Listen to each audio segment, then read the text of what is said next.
Una de las candidatas a alcalde, la ingeniera María Augusta Cárdenas, en los diferentes espacios de diálogo y de entrevista que ha tenido en este proceso electoral, ha mostrado con insistencia unas fotografías en las cuales la propaganda electoral en el sindicato de choferes de la SUAY exhibe una gran pancarta del ingeniero Marcelo Cabrera Palacios, candidato a alcalde, y muy junto a esa gran pancarta, otra más o menos similar del ingeniero Paul Carrasco, de usted, a la prefectura.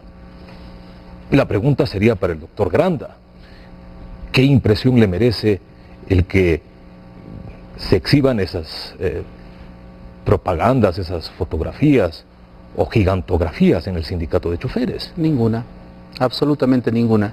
Ahí no solo está la propaganda, yo he visto el día de hoy de Paul Carrasco, de otros candidatos, está por ejemplo Jaime Abril, está María Ángel Muñoz, está Betty Tola, es decir, he visto de varios candidatos, no me merece ninguna impresión. No creo que sea un tema de relevancia en un proceso político donde todos tenemos derecho a promocionar nuestras candidaturas y a colocar las pancartas en donde queramos. Ingeniero Carrasco, ¿supone esto que el sindicato de choferes, sector importante de la ciudad, de la provincia, está apoyando la candidatura a la alcaldía del ingeniero Marcelo Cabrera y la suya a la prefectura? Mire, yo he trabajado, y para nadie es desconocido que yo he trabajado estos años con la clase del volante en toda la provincia. Pero eso no significa que ellos tomen posición por uno u otro candidato. De hecho, nos han dado el espacio para poner, y entiendo que partidarios han puesto pancartas, no solo de Paul Carrasco, está incluso David Acurio allí, ¿no? Yo creo que el sindicato es una organización democrática y obviamente cada uno de sus miembros tomará una posición. Lo que nosotros hemos venido haciendo es una campaña con Paul de propuestas y sobre todo mostrándole a la ciudadanía que es algo lo que es realmente importante en este binomio. El hecho de que tenemos propuestas en equipo. Luis, mire, y la ciudadanía tiene que saber que el plan de trabajo lo elaboramos en conjunto, con nuestros equipos, y que incluso los planes de trabajo con los alcaldes en los 14 cantones que restan, dejando al lado Cuenca, han sido elaborados entre la prefectura y los candidatos. Es decir, hay un trabajo de equipo, hay un trabajo de unidad y de criterios ideológicos que va mucho más allá de la publicidad, como se pegue o se ponga, ¿no es cierto? Y está claro que el respaldo de la prefectura, como es del presidente Correa, está dado a Paul Granda frontal, y así lo hemos venido haciendo en todos los espacios que hemos tenido. Así que, realmente, más allá de cómo se pegue la propaganda o quién la pegue, está el tema, o quién la coloque, está el tema de un trabajo en equipo. ¿Sí? Un trabajo que ha elaborado un plan de gobierno, ¿sí? Basado en varios ejes fundamentales, obviamente cada uno con sus características, porque una cosa es la provincia, otra cosa es la ciudad de Cuenca, pero en esa misma perspectiva hay líneas coincidentes, hay políticas comunes y hay políticas diferenciadas. Doctor Granda, ¿cuál ha sido su relación en su calidad de concejal y vicealcalde con el sector de los choferes profesionales? Mire, yo he tenido constantes diálogos con diferentes sectores. De hecho, por ejemplo, hoy he visitado varias empresas de transporte y hay una receptividad total.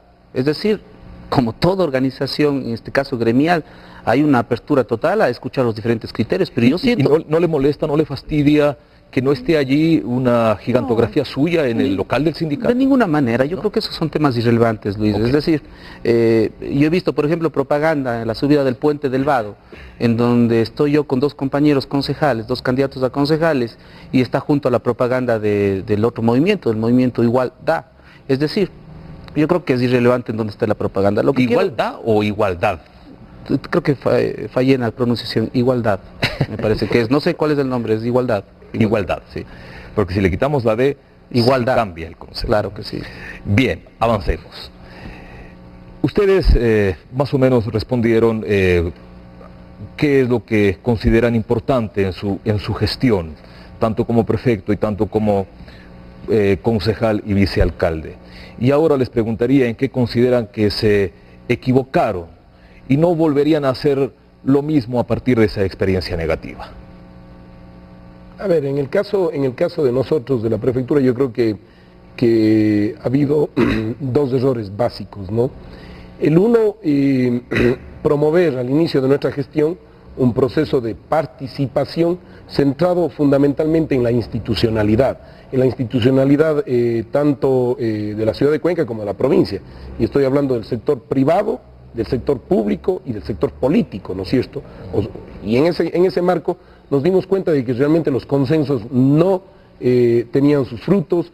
Ya en la praxis mismo no se podía construir una propuesta, por ejemplo, de aplicación del plan de desarrollo. Así que la decisión que nosotros tomamos allí fue ir directamente a constituir y aglutinar y consultar con los sectores populares, ¿no es cierto?, con las organizaciones sociales, y así es que nació el Parlamento Provincial de la SOAY, con elecciones incluso en las parroquias de sus miembros, 980 líderes que participan en el Parlamento Provincial. Entonces, primer error, creer que la participación se centra en la institucionalidad y obviamente no lo logramos, ¿no es cierto?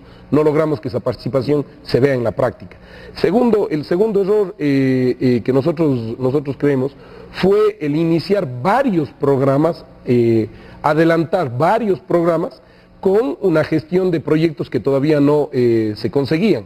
Es decir, estaban en camino esa gestión de recursos, pero indudablemente, incluso aprobados, pero indudablemente la tramitología nacional, la burocracia es totalmente distinta a los tiempos políticos y a las ganas de querer hacer las cosas. Entonces, arrancamos con recursos propios y con todo el deseo, algunos programas fundamentalmente en el área educativa, por ejemplo, que era una competencia que manejábamos antes, y que a la final tuvieron que demorarse en un momento dado porque no conocíamos, si se puede llamar así, todo el sistema burocrático del país, y también porque confiamos en ciertos sectores que luego nos defraudaron y que nos dimos cuenta que definitivamente... ¿Qué sectores? Muy concretamente. Fundamentalmente, por ejemplo... Para generar interactividad aquí. Claro, por ejemplo, el gobierno de Lucio Gutiérrez. Ya. Si nosotros creímos que obviamente iba a haber una apertura para trabajar con los gobiernos locales, y no hubo ninguna apertura, y tuvimos que priorizar el sector político antes que el técnico, porque con un gobierno como ese, sí, con todo el respeto que hay a su gente, sí, a sus miembros, con un gobierno como ese no íbamos a ningún lado. Y usted recordará que tomamos la decisión de enfrentar ese proceso y fuimos las únicas autoridades públicas, con algunos, obviamente, políticas, con algunos compañeros, que asumimos ese reto de promover en la ciudad la caída de un gobierno que definitivamente no representaba a los intereses de la población y que gobernaba para sí solo. Doctor Granda, de los errores también se aprende, por eso el planteamiento.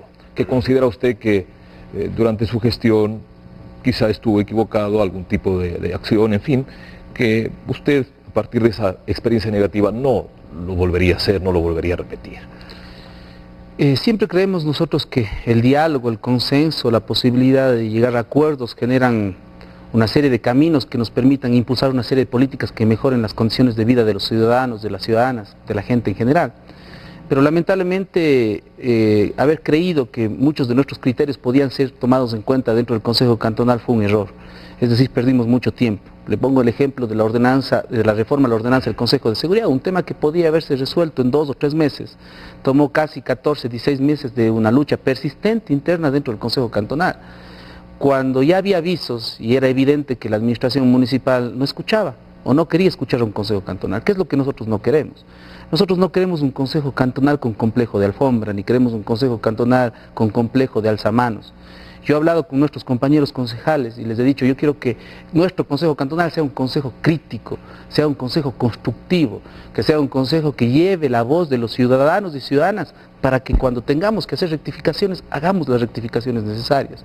Esa va a ser nuestra voluntad de trabajo, una voluntad incluyente con los barrios, con las parroquias, en donde, como planteamos hacia un inicio, se genere procesos de participación, consejos cantonales itinerantes, administraciones zonales, es decir, una serie de mecanismos en donde inclusive la ciudadanía, sin ningún tipo de distinción, sin ningún tipo de exclusión, pueda hacer un proceso de veeduría constante, que nosotros estemos obligados a rendir cuentas de manera permanente. Entonces, ahora, quizás pensar que ciertos sectores políticos iban a tener esa apertura de escuchar otros criterios, creo que fue un error, perdimos demasiado tiempo, y hoy Cuenca no puede perder más tiempo. Hoy Cuenca tiene que tomar una decisión y tiene que caminar hacia el cambio.